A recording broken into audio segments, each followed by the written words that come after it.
أعوذ بالله من الشيطان الرجيم. بسم الله الرحمن الرحيم. الحمد لله رب العالمين، والصلاة والسلام على أشرف الأنبياء المرسلين وعلى آله وصحبه وسلم، وبعد. السلام عليكم ورحمة الله وبركاته.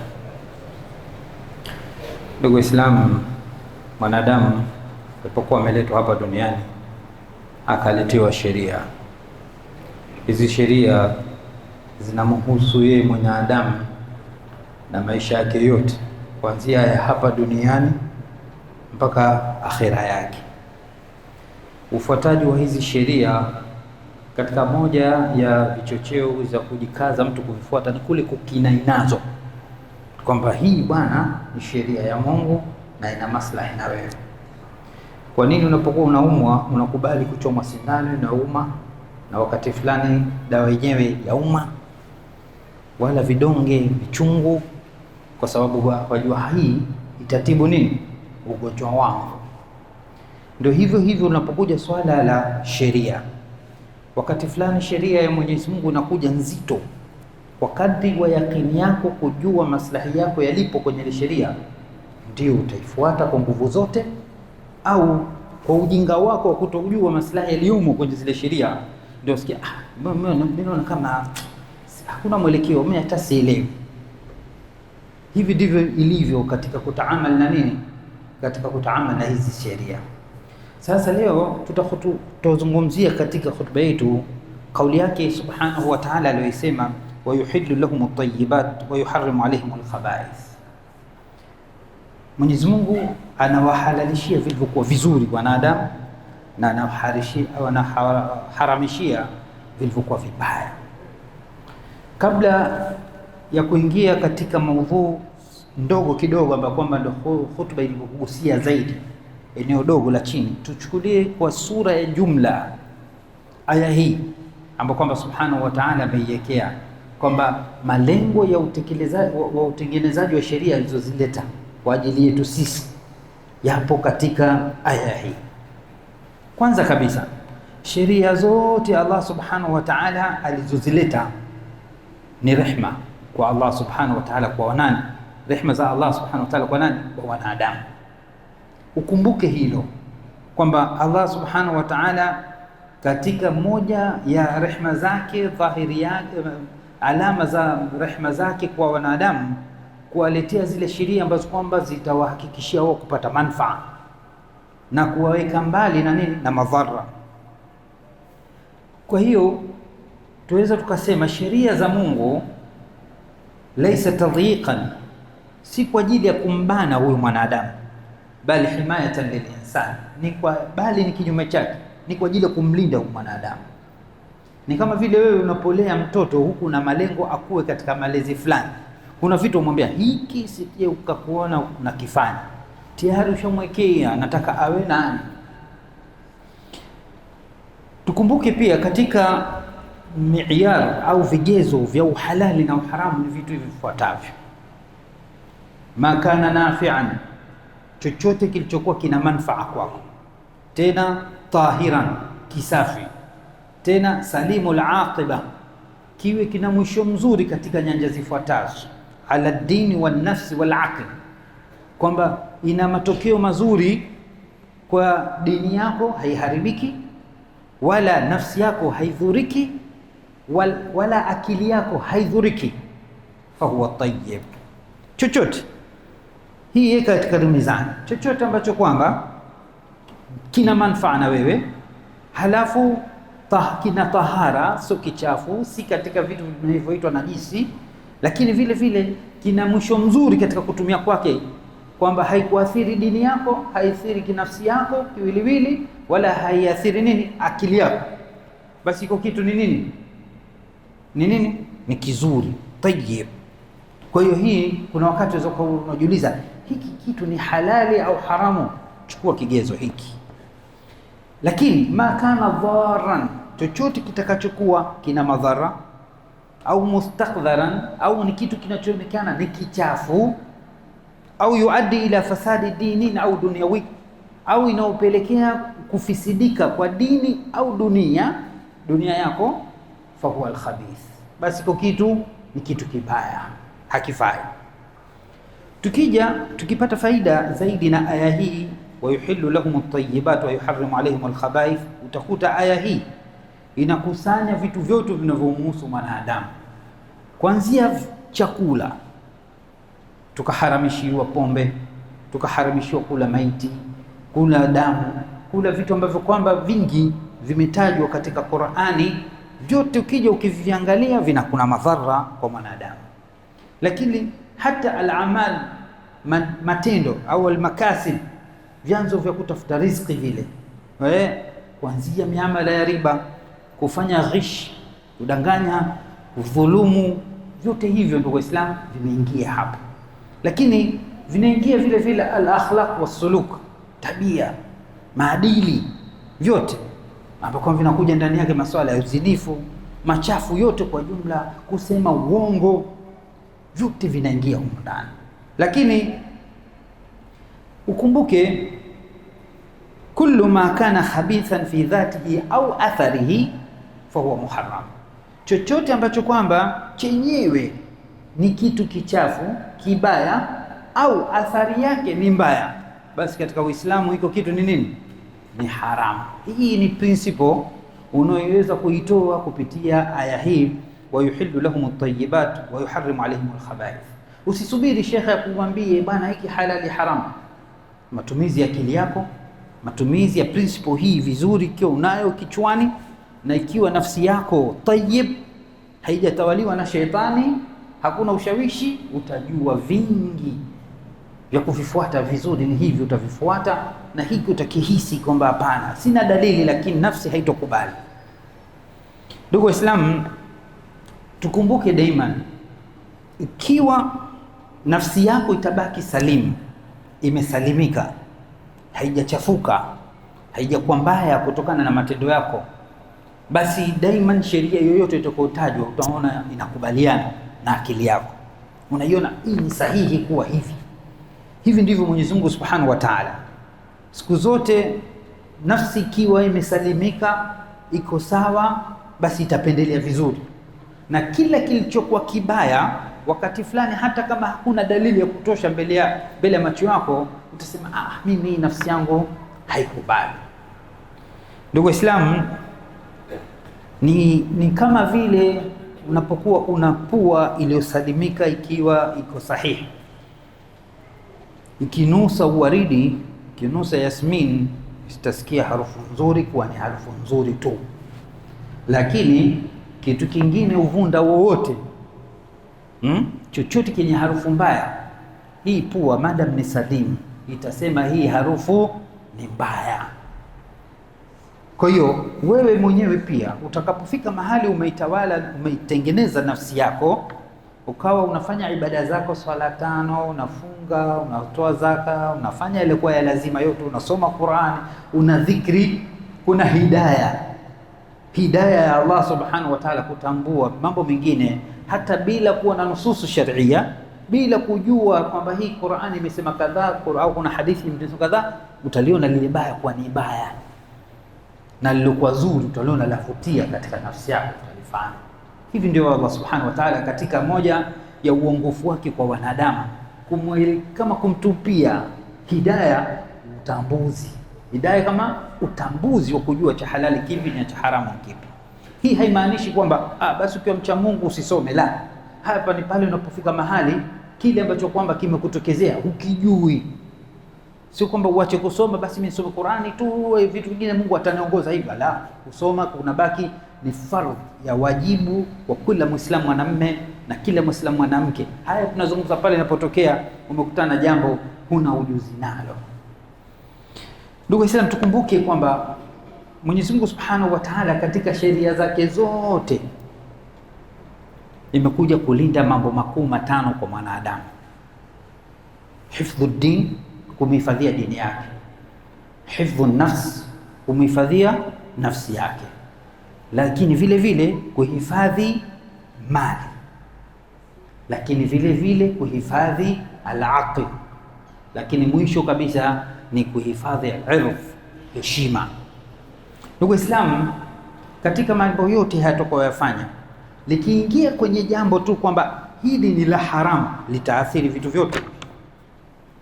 Mfano, mtu aingie kwenye ulevi mfano, ambapo kwamba ni moja ya ndio tuseme maudhui yetu hutuba ya kipande cha pili. Ukiingia kwenye ulevi tu, dini unaipoteza, kwa sababu kwanza ni mukhalafa amrillah, ni kukhalifu amri ya Mungu. Na kama ulevi ulivyotajwa kwamba ni umul khaba'ith, ndio mama wa makosa. Ukifanya ulevi utafanya mingine yote yaliyobaki utaweza. Lakini vile hifdhu nafs ni kuhifadhi nafsi na kuhifadhi kiwiliwili chako. Walevi wangapi wameingia katika matatizo ya afya zao, wameharibika maini yao, wameharibika hiki, wameharibika hiki, wangapi watele yao. Lakini vile vile hifdhul mal, kuhifadhi mali. Unajua katika Tanzania mlipaji kodi katika group la walipa kodi wakubwa katika mustawa wa Tanzania ni nani? Ni nani? Breweries. Breweries nani? Watengenezaji pombe. Tena hawa ni wale wanaotengeneza hapa. Sikwambii pombe inayotoka wapi? Nje ya Tanzania. Walipaji wakubwa wa serikali ni nani? Ni breweries. Tanzania Breweries, watengenezaji pombe. Hapo manake ni 30% ya faida walioipata. 70% ibaki kwenye nini? Kwenye kampuni yao, kwamba ile ni faida. Na gharama zilizotumika mpaka kuitengeneza, wafanyakazi washalipwa, gharama za manunuzi ya kila kitu yameshafanyika, kila kitu maana kishafanyika. Bado 30% ya faida yaambiwa ni katika walipa kodi wakubwa. Ni shilingi ngapi zimeingia kule? Ni shilingi ngapi? Na kapata faida gani kwa mtu kulewa? Kapata faida gani mtu kulewa? Kwa hiyo ni kupoteza mali. Sasa katika sheria moja malengo yake ni hifdhu almal, lakini vile vile katika moja ya maqasidu sharia ni hifdhu alaql, ni kuhifadhi akili. Unakatazwa baadhi ya mambo kwa ajili ya kuhifadhia akili yako tu, mojawapo ikiwa ni kutumia muhadarati hizi. Lakini mwisho, mfano huu wa pombe sasa, kwa sababu akili pia inaharibika kupitia pombe, si ndio? Ukinywa pombe basi akili yako inapotea, haifanyi kazi. Lakini mwisho hivi, wewe ikiwa unapita barabarani umelewa, waanguka, waokotwa, wapelekwa nyumbani, nani atakuheshimu? Ukija ukikuona, Mwenyezi Mungu atunusuru na makosa, lakini ukikutana na mtu ambaye kwamba akifika umsikia harufu ya pombe, hivi wewe mtu unamkadiri vipi? Unamweka daraja gani? Pale pale anaanguka mbele ya macho yako, wewe mtu kwamba ni mwema. Kwa hiyo hata heshima inaanguka.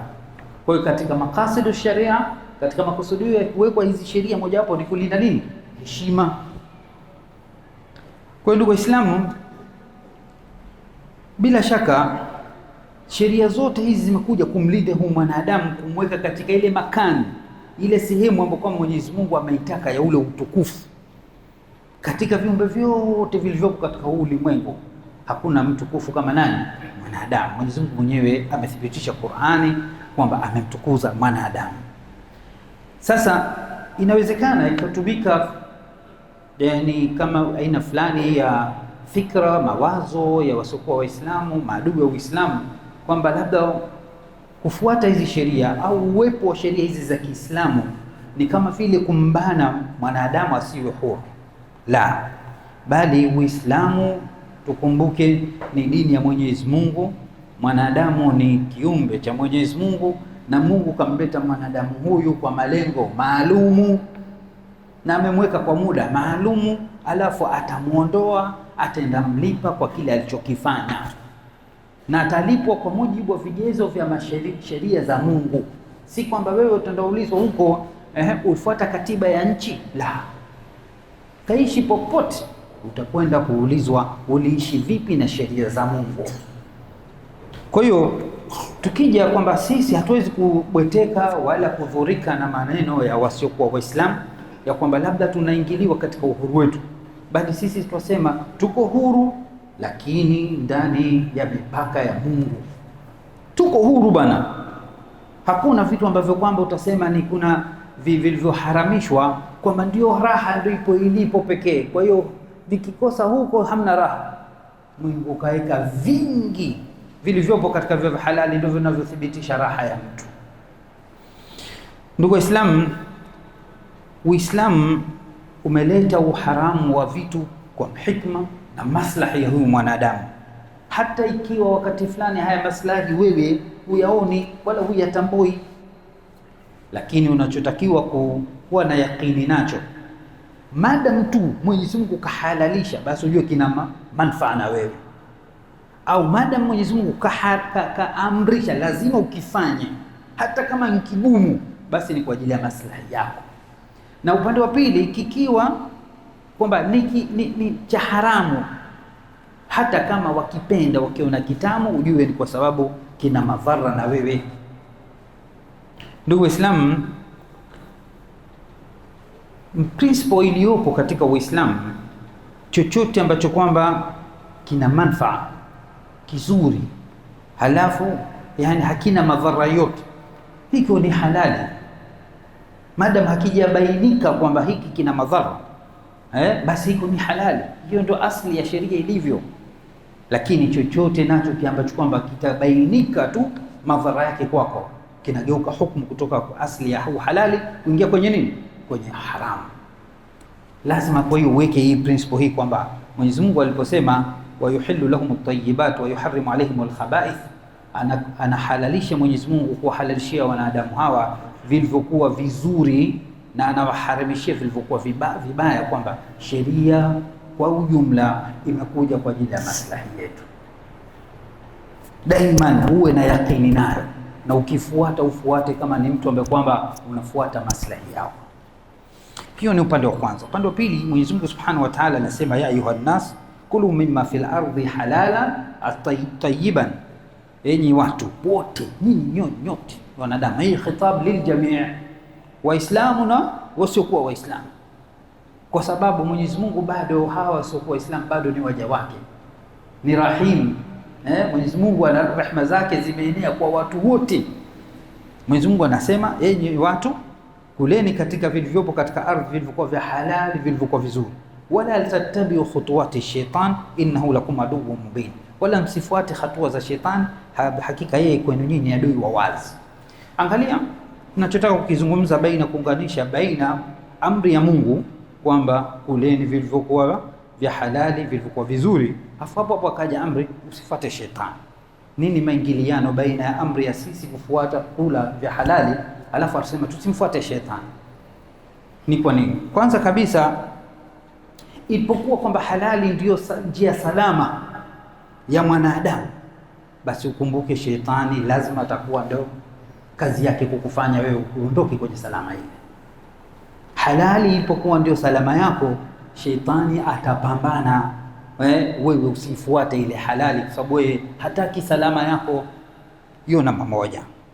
Kwa sababu katika vitu vya haraka ambavyo kwamba shetani anaweza kukuingilia, kukushawishi na maamuzi yake, ni kukuingilia katika vile ambavyo kwamba wewe wavipenda.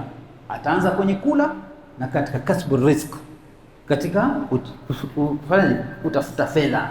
Hivi mwanadamu katika ladha kubwa namba moja, kula na nini, na kutafuta riziki. Kila ukikusanya mali nafsi inatulia zaidi. Lakini ukumbuke, kutoka kokote mtu mwanadamu katika halali ameingia kwenye haramu, huko kunahesabiwa nini? Ni itibau lishaitani, huko ni kumfuata shetani. Ndio maana Mwenyezi Mungu amesema kuleni vilivyo katika ardhi vya halali vilikuwa vizuri na msifuate shetani. Maana yake nini? Ukila halali uko kwenye salama na uko na Mwenyezi Mungu, lakini ukila haramu, chochote cha haramu, maana yake ushaondoka kwenye salama na umfuata shetani. Lakini ukumbuke kuna mafungamano makubwa ya matokeo ya ulaji wako wa halali na imani yako na suluku zako. Ukila halali basi Allah Subhanahu wa Ta'ala anajalia kuwa na tazkiyatun nafs, wewe utakaswa nini? Moyo. Na ukiingia kwenye haramu, nafsi inatoka katika nini? Njia iliyokuwa ya sawa. Kwa hiyo daima shetani atataka wewe ule haramu ili ubaki moyo hovyo, usiokuwa na uongofu, Lakini sasa wewe kama muumini, kwa ajili ya kutaka salama yako, lazima ubaki kwenye ile iliyokuwa sawa. Lakini ukumbuke kwa nini Mwenyezi Mungu baada ya kula kuwa ule halali vizuri vya halali, hafa akasema msifuate shetani. Ni kwa sababu katika moja ya kazi ya shetani ni tazyini al-batil bismi al-haq, au tazyini al-halali bismi tazyini al-khaba'ith bismi at-tayyib. Katika moja ya kitu anachokufanya wewe mwanadamu shetani ni kule kukupambia lile lile baya ulione kama ndio zuri, chafu ulione mbona safi, mbona sioni ubaya wake, kwani riba. Kuna wakati shetani, subhanallah, Mwenyezi Mungu atuongoze sote, atupe thabati katika taa. Mmoja aliwahi kuniambia, Sheikh, mimi nasema riba haram. Vipi riba haram? Mtu akupe mtaji ukafanya biashara alafu usimrudishie chochote. Angalia, anahoji bado, anahoji. Manake anamuona kama Mungu alivyokuwa ameharamisha riba amekosea, waliyadhu billah. Kwa mtu ambaye kwamba hana imani anaweza kaanza hapa akabadilika, lakini kama mbona kama nini, it makes sense, inaingia akilini. Vipi upe mtaji alafu sasa sivyo hivyo alivyotaka Allah subhanahu wa ta'ala.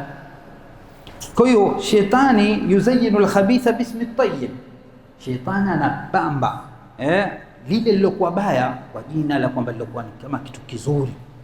Kwa kama hukuwa makini, basi utateleza, waliyadhu billah. Kwa hiyo ndugu Waislamu, hii ilikuwa ni kipande namba 1, eneo la kwanza lilohusiana wa yuhillu lahum at-tayyibat wa yuharrim alayhim al-khaba'ith. Kipande namba 2 ambacho kwamba kimegusia zaidi kwenye khas swala la matumizi ya vitu vinavyoharibu akili ya mwanadamu. Bila shaka ndugu Waislamu, Uislamu ulipokuja na sheria za kuharamisha vitu, haikuja hivi hivi tu kwamba bila malengo, bila makusudio maalum, la, bali vilevi vyote kiwemo ulevi kama pombe, unga, mirungi, sigara, chochote ambacho kwamba kinakuja kuharibu wadhifa wenyewe wa asili wa akili, vinahesabiwa ni katika nini? Vilevi. Hivi vyote hivi ndugu Waislamu, yani Mwenyezi Mungu kuviharamisha kwake si kwamba hakuna malengo, la, kuna makusudio maalum hapa kwamba tumeyataja, ni katika hifdhu al-aql, katika kuhifadhi akili. Mtu ambaye kwamba ndugu Waislamu amefika mahali akadumu au akaingia katika masuala ya ulevi, tayari amepoteza dira, kwa sababu ameshafika mahali ni mtu asiyekuwa na matumaini yoyote, kwanza yeye wala sisi kama jamii tuliobaki hatuna matumaini naye tena, bali mwisho wa yote ni mtu ambaye kwamba ufisadi ndio unaotegemewa zaidi kuliko maslaha. Ndugu Waislamu, kuingia katika masuala ya ulevi ya aina zote hizi, bali na kwamba inakudhuru nafsi, bali inadhuru dini yako na inadhuru heshima yako, yote haya bila shaka uwezo wa kiakili ndio kama game changer, ndio kitu unachokufanya. Manake akili ukiwa yafanya kazi, utajua huku ni corrugation, hii ni lami safi, na daima utatafuta njia ya salama. Kwa hiyo ukipoteza akili wadhifa wake, kazi yake, wewe tena ndio ushapotea akili.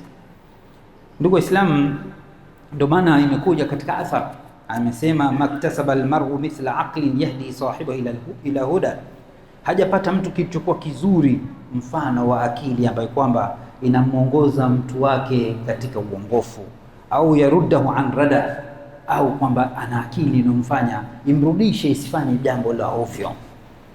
Ukiwa umepata akili ya kuwa inakuamrisha kufanya jambo lilokuwa la sawa na inakukataza lilokuwa jambo la ovyo, basi hakuna fadhila wala ihsani wala neema ya kuiomba zaidi ya hiyo. Kwanza ndugu Waislamu, madhara ya masuala ya matumizi ya ulevi wa aina zote tulizozitaja, zote madhara ni makubwa.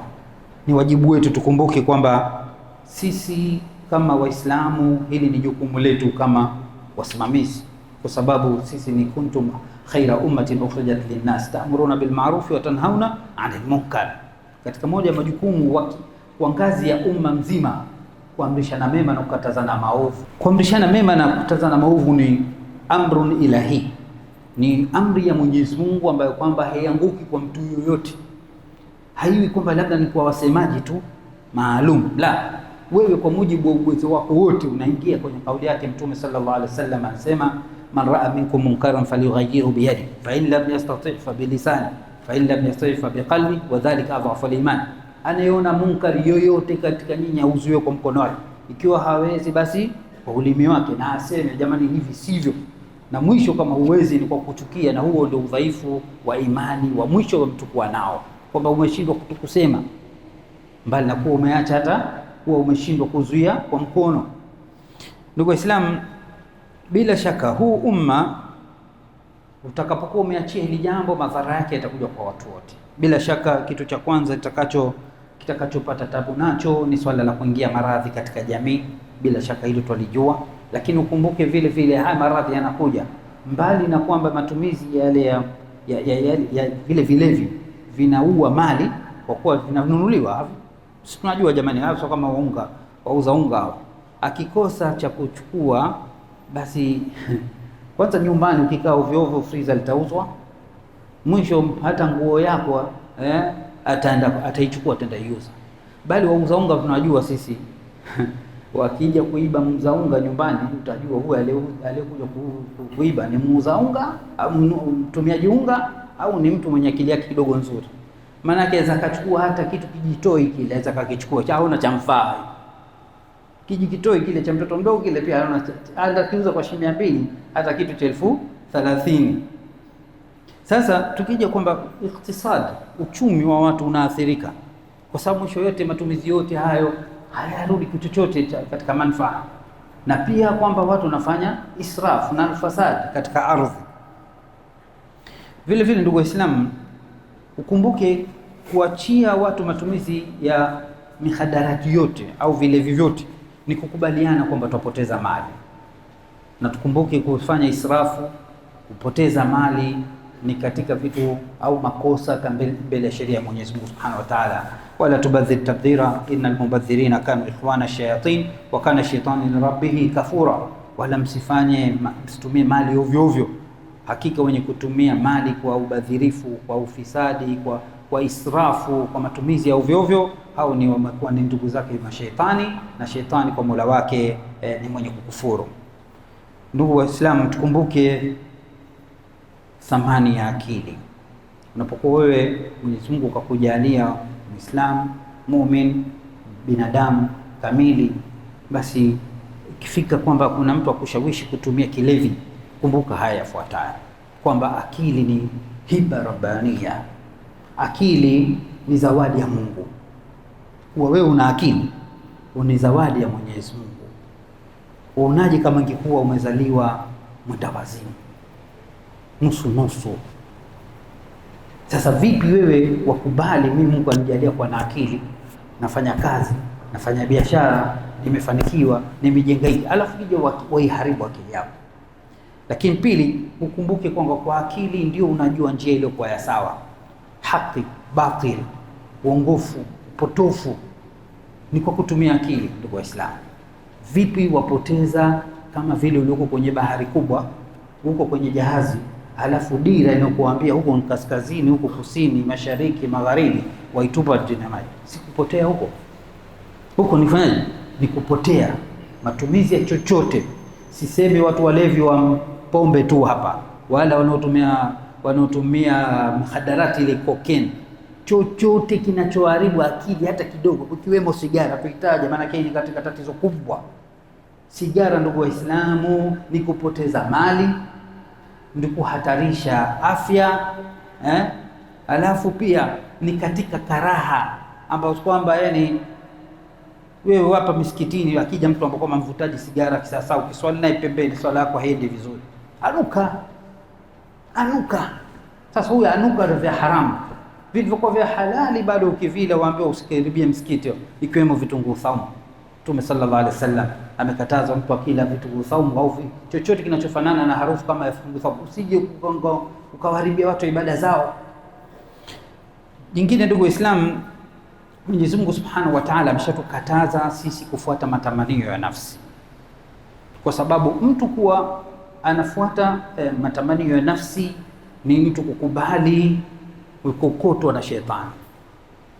utaona mpaka vile vyenye madhara kwa ndio unaviona wewe vina manufaa, na huko kuburuzwa huko kwamba yani unafika kama ni mtu kipofu alafu ukao umemwamini yule anayekuburuza daima, akikuja kulia uenda kulia, kushoto, kipofu.